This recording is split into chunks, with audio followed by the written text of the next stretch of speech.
Hello students, welcome back. हम कर रहे हैं चैप्टर नंबर 12 कोरिलेशन। हमने कोरिलेशन फाइंड करने के 3 मेथड हैं। पहला मेथड था स्कैटर डायग्राम मेथड, दूसरा मेथड था कार्ल पियर्सन्स मेथड और तीसरा मेथड है स्पीयरमैन्स रैंक कोरिलेशन। हम सेकंड मेथड कर रहे थे कार्ल पियर्सन मेथड। इस मेथड में 3 मेथड होते थे कोरिलेशन को कैलकुलेट करने के, जिसमें से हम डायरेक्ट मेथड कर चुके हैं, शॉर्टकट मेथड कर चुके हैं। आज हम करेंगे कार्ल पियर्सन का step deviation method.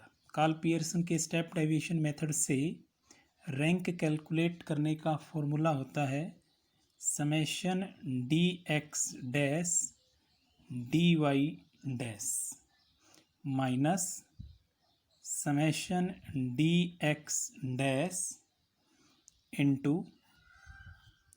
Summation d y dash divided by N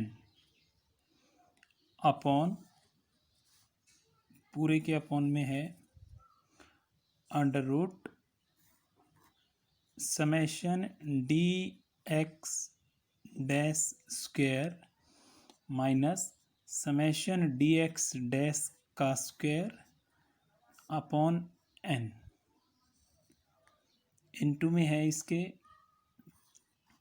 summation d y dash square minus summation d y dash का स्क्वायर डिवाइडेड बाई एन। इस फॉर्मूले की हेल्प से हम स्टेप डेविएशन मेथड में रैंक कोरिलेशन फाइंड करेंगे। इस method में और शॉर्टकट मेथड में सिर्फ इतना ही डिफरेंस है, यहाँ पर डैश लगा हुआ है और शॉर्टकट मेथड में डैश नहीं होता था। बाकी फॉर्मूला है वो सेम है।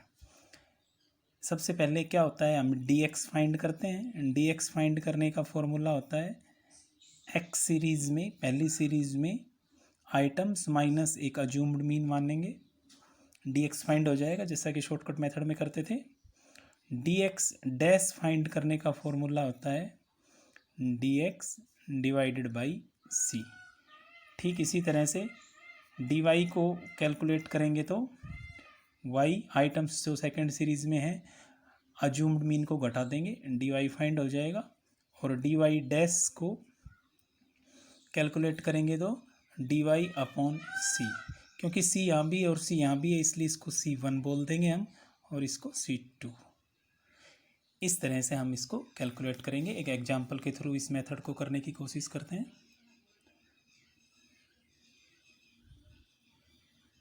देखिए एग्जांपल है एक्स सीरीज है,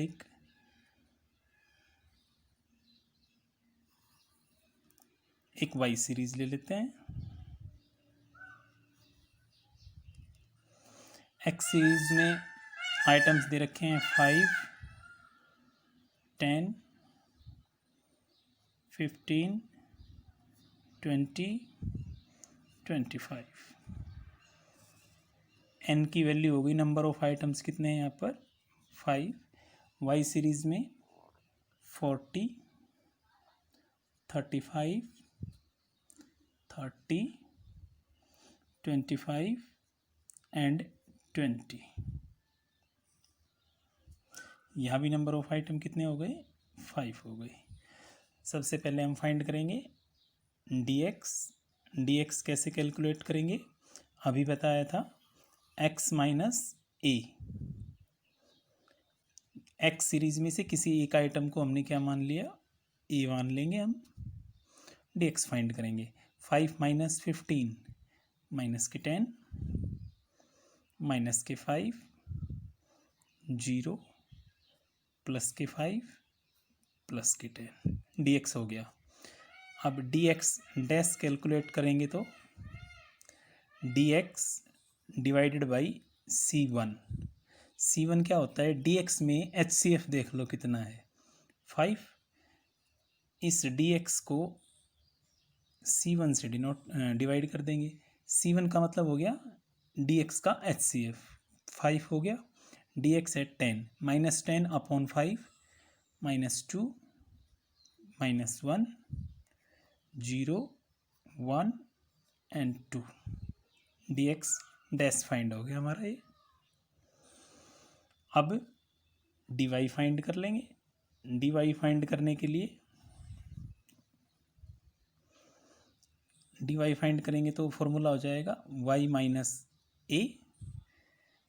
y किसी भी एक वैल्यू को हम क्या मान लेते हैं, a मान लिया। 40 माइनस 30 10, 5 0 माइनस के 5 माइनस के 10। इसी तरह से y डैश फाइंड करेंगे हम। y डैश फाइंड करेंगे तो वैल्यू क्या आ जाएगी,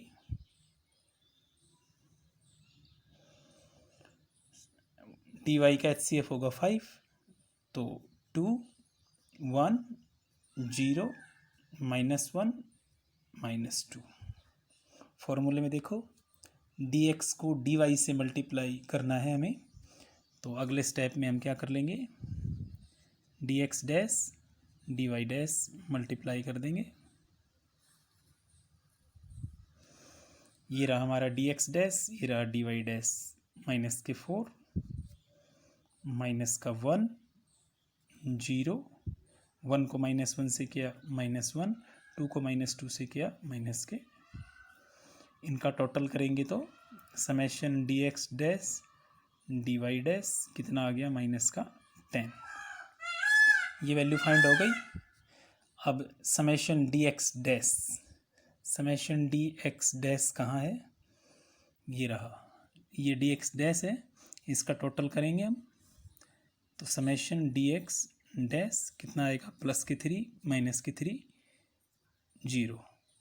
इसी तरह से समेशन dy डैश का करेंगे तो प्लस के 3 माइनस के 3, वैल्यू हो गई 0।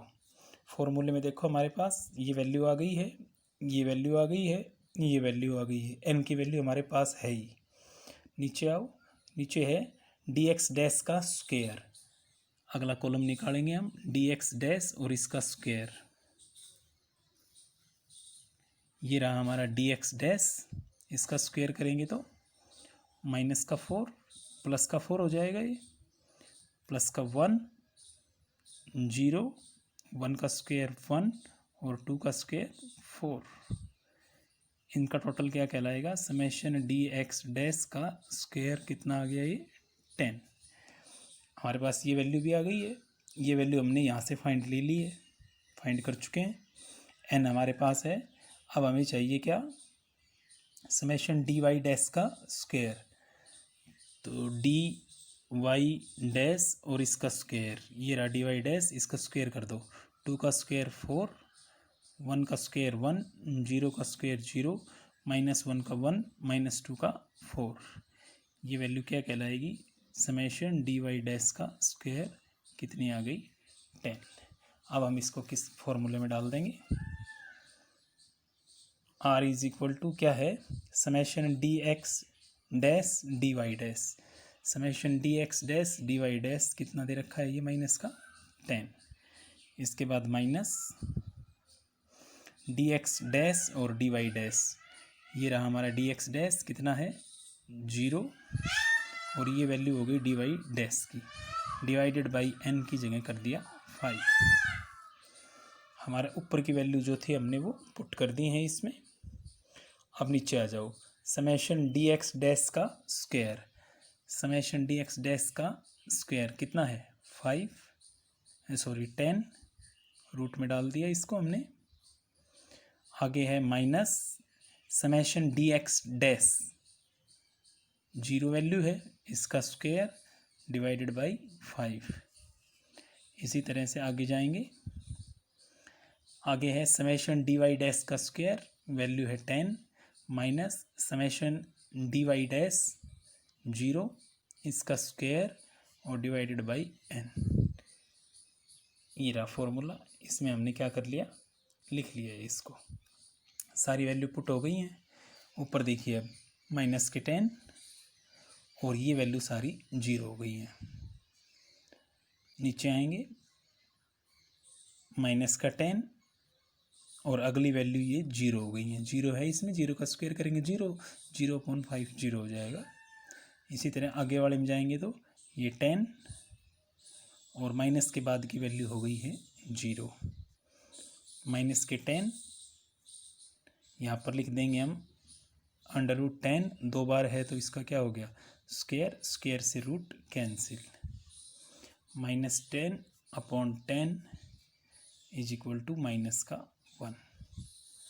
r इज इक्वल टू कितना आ गया माइनस का 1। कोरोलेशन हो गया परफेक्ट 1 नेगेटिव है ये। तो इस तरह से हम कार्ल पियर्सन का स्टेप डेविएशन मेथड से कोरिलेशन की कैलकुलेशन करते हैं। कुल मिलाकर कोरिलेशन के टोटल 3 मेथड थे, scattered diagram method, Karl Pearson method.